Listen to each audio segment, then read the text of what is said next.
Azure is down. Let's take a look at what's happening.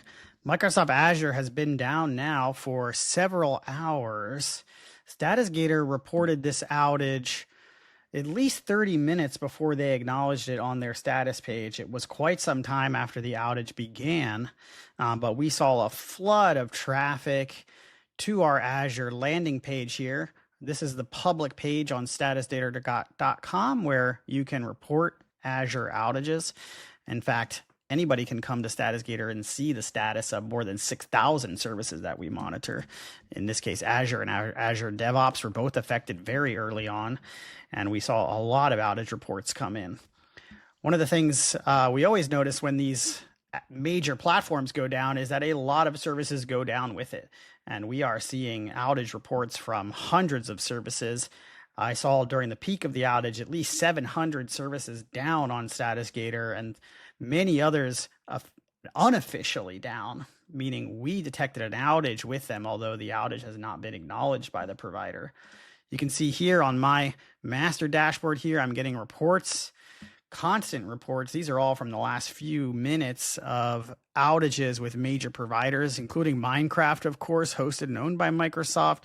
We've got many other providers affected here. Zip USA, Paychex, which is a payroll provider, I believe. Quite a lot of people impacted by this. This has been one of the most popular outages reported to StatusGator during the Azure outage. Blackbaud, this is an education tool, if I recall. I'm seeing issues with WhatsApp being reported. Of course, everything related to Microsoft is down. Teams affected, Microsoft 365 affected. I'm seeing Microsoft Ads outages reported here. Clay, the popular GTM tool, also reported outages for that. Power Apps, Microsoft Power Apps, of course, down. Really anything related to the Microsoft ecosystem is down. One of the most popular reasons that customers use StatusGator is to get early warning signals when providers have outages. And we do that by people coming to our page and reporting outages. So you can come to StatusGator.com, you can build a dashboard, and you can have the outages displayed on a single pane of glass. That looks like this. This is a StatusGator dashboard. This is where you can see I've got 14 monitors on this board. Our customers have anywhere from 50 to 100 services typically that they monitor. In this case, you can see I've got Azure. This is the public status page. They're showing down. I'm also using the Microsoft Azure Health integration. This is an integration that StatusGator provides that will allow you to pull incidents from the Azure Health API. These are specific to your infrastructure, which can be very useful. In the case of a major outage, of course, they'll put it on their public status page. But in the case of some more regional outages or smaller outages, they may only publish that out through the API, which is why the Azure Health integration that StatusGator provides can be so helpful.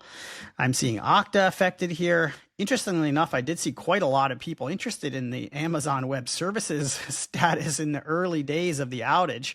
Early minutes rather, if you look for Amazon Web Services on StatusGator, you will see quite a lot of activity of people interested or reporting outages with AWS. I believe this was mostly reactionary after the last outage. People were really concerned that there was another AWS outage going on. Of course, this time it's not. It's the other half of the internet that's down. And in this case, I believe AWS is largely unaffected, although people are possibly reporting outages incorrectly with AWS. When Azure did acknowledge the outage, you can see here it was at about 14:35 UTC. Of course, that's 4 hours ahead of East Coast time where I'm at. Right now, it's 3:48 p.m. Eastern time. So the outage has been ongoing for several hours now. StatusGator detected this outage about, looks like 40 minutes, because our first reports came in just before 4 o'clock UTC. Yeah, that's 1600 UTC. So I believe our early outage alert went out about 40 minutes before Microsoft acknowledged this on their status page, which is really critical time period for our customers to be able to know that there's something out. Is it everyone? Is it just you? That's really what StatusGator is all about, giving you that early signal. You can see now Azure has updated their status page numerous times in the past several hours. They are saying Azure front door, connectivity issues, observing recovery. So front door, I believe, is the web application firewall that sits in front of a lot of Microsoft Azure. Yeah, so you can see they are seeing signs of recovery. We continue to recover nodes. We anticipate full mitigation within the next 4 hours. That is quite a long time. And that was posted at 1957. So that was posted just recently.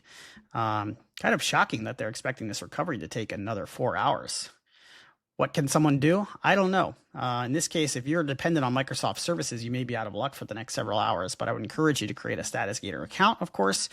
You can monitor the status of over 6,000 services on StatusGator. You can build a StatusGator dashboard like this. You can share out a status page with your team. You can embed it into your help desk. You can even get alerts to your phone when there's outages. Very popular to get notifications into a channel like Teams, although probably not a good idea to wire it to Teams on a day like today, but Slack would be a good alternative. Getting notifications through StatusGator is one of the most popular ways to stay abreast of outages. And then, of course, embedding it in all the systems that you use, like your help desk, that can really help reduce support tickets. So we'll continue to monitor the situation here at StatusGator. And if you have an outage with Azure or one of the related services, I would encourage you to go to statusgator.com and report it through our site.